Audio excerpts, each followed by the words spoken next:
বাংলাদেশের 10% vote bank এখন কার দখলে? কোন দিকে পাল্লা ভারী এই 10%? এখন আপনি বলতেই পারেন, এই 10%-এর কি এমন মধু রয়েছে? বাকি 90%ই বা কি দোষ করল? আমি যদি বলি, এই 10% বাংলাদেশের সোনার ডিম পাড়া হাঁস। ইউনূসের শাসনকালে যে জামাতের সহযোগিতায় একাধিক মন্দির ভাঙা হয়েছে বাংলাদেশে, সেই ছবিও সামনে এসেছে। সেই জামাত কিনা আসন্ন নির্বাচনে প্রার্থী করল কৃষ্ণ নন্দী বলে একজন সংখ্যালঘুকে। বিএনপিকে পিছনে ফেলে জামাত এখানে যে খেলাটা দেখালো, সেটা নিঃসন্দেহে একটা বড় প্রভাব ফেলতে পারে আসন্ন নির্বাচনে। এই জনমতের ভিত্তি শুধুমাত্র বাংলাদেশে ঘটে যাওয়া সাম্প্রতিক রাজনীতির লাভ ক্ষতির নয়, এর মূলে রয়েছে আওয়ামী লীগের সুদীর্ঘ ইতিহাস, ঐতিহ্য এবং মুক্তিযুদ্ধে তাদের ভূমিকা। শেখ হাসিনা কবে দেশে ফিরবেন? তারেক রহমান আদেও দেশে ফিরবেন কি ফিরবেন না, এই সমস্ত নিয়ে আলোচনা অনেকটাই এগিয়েছে। আপডেটও যতটা সম্ভব নিখুঁতভাবে আপনাদের সামনে তুলে ধরার চেষ্টা করেছি। আর এখন যে বিষয়টা নিয়ে কথা বলবো, সেটাও কিন্তু বেশ তাৎপর্যপূর্ণ, অন্তত এই মুহূর্তে বাংলাদেশের ক্ষেত্রে। বলছি, বাংলাদেশের 10% ভোট ব্যাংক এখন কার দখলে? কোন দিকে পাল্লা ভারী এই 10%-এর? আওয়ামী লীগকে আসন্ন নির্বাচনে কেন চান না 28% মানুষ? 69%ই বা কেন চাইছে আওয়ামী লীগ নির্বাচনে অংশ নিক?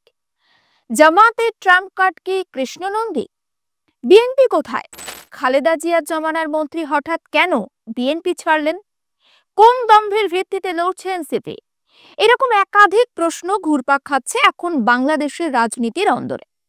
আমি নিশ্চিত সময়ের সঙ্গে সঙ্গে এই সমস্ত প্রশ্নের পাল্লাও আরো অনেকটাই ভারী হবে।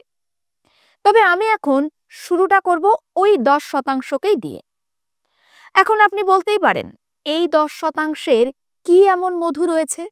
বাকি 90%ই বা কি দোষ করল?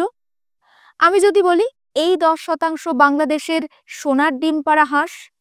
এই 10%ই বাংলাদেশের নির্বাচনের গেম চেঞ্জার।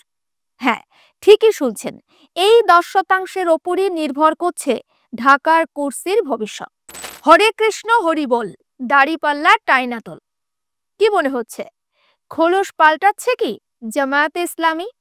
না হলে জামাতের মতো একটা গোড়া সাম্প্রদায়িক দল হঠাৎ কেন হরে কৃষ্ণ হরি বল, দাড়িপাল্লা টাইনাতল এমন স্লোগান দেবে? খুলনা 1 আসনে জামাতে ইসলামীর প্রার্থী কৃষ্ণ নন্দী, এই নামটি এখন বাংলাদেশের কেন্দ্রে একেবারে আলোচনার বিষয়বস্তু।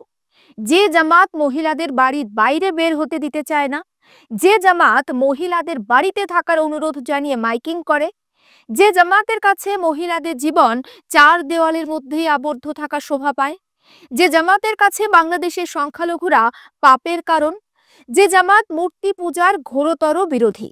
ইউনূসের শাসনকালে যে জামাতের সহযোগিতায় একাধিক মন্দির ভাঙা হয়েছে বাংলাদেশে, সেই ছবিও সামনে এসেছে। সেই জামাত কিনা আসন্ন নির্বাচনে প্রার্থী করল কৃষ্ণ নন্দী বলে একজন সংখ্যালঘুকে।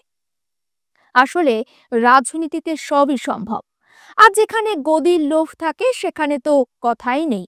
ওই যে কথায় বলে না, ভোট বড় বালাই। এই খুলনা 1 আসন আওয়ামী লীগের শক্ত গড় হিসাবে পরিচিত। আসন্ন নির্বাচনে আওয়ামী লীগ অংশ নিতে পাচ্ছেন না, এটা এক প্রকার এখনো পর্যন্ত পরিষ্কার। আর এই সুযোগকে কাজে লাগিয়ে আওয়ামী লীগের শক্ত ঘাঁটিতে দাঁত ফোটালো জামাত। বাংলাদেশের প্রায় 18 কোটি জনসংখ্যার মধ্যে 10% সংখ্যালঘু। এই 10% ভোট এতদিন পর্যন্ত ছিল আওয়ামী লীগের দখলে। বিএনপিও এতদিন পর্যন্ত এই 10%-এ কোনো আঁচড় কাটতে পারেনি। একচেটিয়াভাবে বাংলাদেশের অন্তত 60 থেকে 70টি সংখ্যালঘু আসনে এতদিন পর্যন্ত জিতে গিয়েছে আওয়ামী লীগ। তবে এখন সময় বদলেছে বাংলাদেশে। 2024 সালের গণ আন্দোলনে শেখ হাসিনা তথা আওয়ামী লীগকে গদিচ্যুত করতে আন্দোলনকারীদের সঙ্গে এক মাঠে রাখা যায় বহু সংখ্যালঘুকে। সরকার পতনের পরে একটি সাক্ষাৎকারে হাসিনা পুত্র সজীব ওয়াজেদ জয়কে আক্ষেপ করে বলতে শোনা যায়, 2024-এর গণ আন্দোলনে সংখ্যালঘুদেরকেও শেখ হাসিনার পাশে এসে দাঁড়াতে দেখা যায়নি।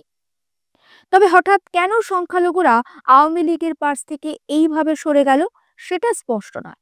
তবে নেপথ্যে যে কারণে থাকুক না কেন, বিএনপিকে পিছনে ফেলে জামাত এখানে যে খেলাটা দেখালো সেটা নিঃসন্দেহে একটা বড় প্রভাব ফেলতে পারে আসন্ন নির্বাচনে, যদি বাংলাদেশের সংখ্যালঘুরা সেটা অ্যাকসেপ্ট করে। এবার আসি আওয়ামী লীগের প্রসঙ্গে। কোথায় দাঁড়িয়ে তারা নির্বাচনের আগে? আওয়ামী লীগকে বাদ দিয়ে বাংলাদেশে এই মুহূর্তে জনপ্রিয় রাজনৈতিক দলগুলি হচ্ছে বিএনপি, জামাত, এনসিপি। তারা মূলত এই মুহূর্তে চর্চায় রয়েছে বাংলাদেশে। আওয়ামী লীগ এখন বাংলাদেশে নিষিদ্ধ, কিন্তু চর্চায় সেই সত্তরোর্ধ্ব হাসিনার দলই। সম্প্রতি একটি সমীক্ষা হয় বাংলাদেশে। সমীক্ষার বিষয়বস্তু ছিল আওয়ামী লীগকে কি নির্বাচনে অংশ নিতে দেওয়া উচিত। বাংলাদেশের 28% মানুষ বলছেন আওয়ামী লীগকে নির্বাচনে অংশ নিতে দেওয়া উচিত নয়। 26% মানুষ বলেছেন অভিযুক্ত নেতাদের বিরুদ্ধে শাস্তিমূলক ব্যবস্থা নিয়ে আওয়ামী লীগকে নির্বাচনে অংশ নিতে দেওয়া উচিত। 14% মানুষ বলছেন ক্ষমা চাইলে আওয়ামী লীগকে নির্বাচনে অংশ নিতে দেওয়া উচিত। যে শতাংশের হিসাবটা এত সময় আপনাদের সামনে বললাম, সেটা তো একটা ক্ষুদ্র অংশ মাত্র। দেশের বাকি জনগণ তারা কি বলছে? প্রশ্ন হচ্ছে, নিষিদ্ধ হয়েও কেন চর্চায় রয়েছে আওয়ামী লীগ? আসলে আওয়ামী লীগকে চর্চায় নিয়ে এসেছে বাংলাদেশের জনগণই। কারণ 69% বাংলাদেশবাসী চায় আসন্ন নির্বাচনে একেবারে সসম্মানে অংশগ্রহণ করুক আওয়ামী লীগ। তবে অন্তর্বর্তী সরকারের হাবে ভাবে এটা পরিষ্কার, নির্বাচনে কোনোভাবে অংশ নেওয়ার সুযোগ নেই আওয়ামী লীগের। তবে বাংলাদেশবাসী চাইছেন শর্ত সাপেক্ষে হলেও নির্বাচনে অংশ নিতে দেওয়া উচিত হাসিনার দলকে।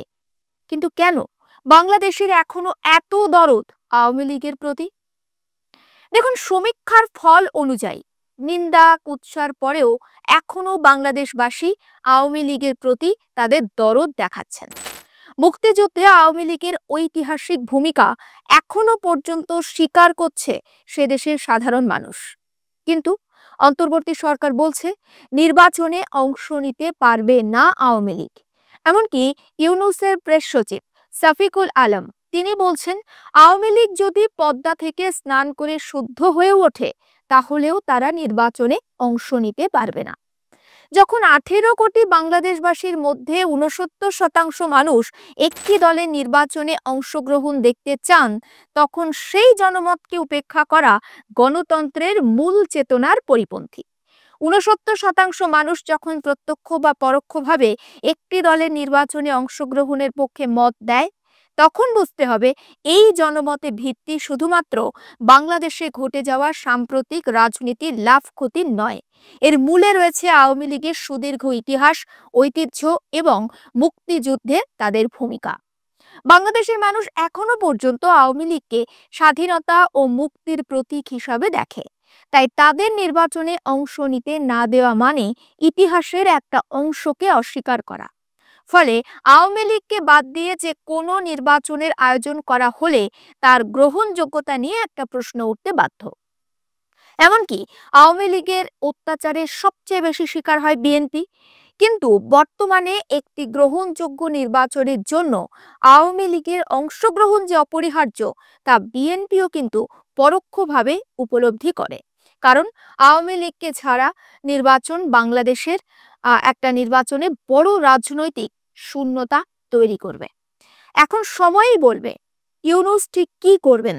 আওয়ামী লীগকে নির্বাচনে অংশগ্রহণের সুযোগ করে দেবেন, নাকি আওয়ামী লীগকে ছাড়া অর্থাৎ বাংলাদেশের একটা অংশকে ছাড়া নির্বাচন হবে ফেব্রুয়ারিতে।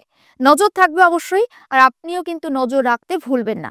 আর হ্যাঁ, যে কথাটা না বললেই নয়, আপনারা কিন্তু কমেন্টস করবেন বাংলাদেশের কোন ধরনের খবর আপনারা দেখতে চান। বিভিন্ন ধরনের খবর, প্রত্যেকটা মুহূর্তের আপডেট আপনাদের সামনে তুলে ধরার চেষ্টা করি। তাই আপনাদের সুচিন্তিত মতামত কিন্তু অত্যন্ত প্রয়োজনীয়। আর অবশ্যই নজর রাখুন আর প্লাস নিউজ ডিজিটালে।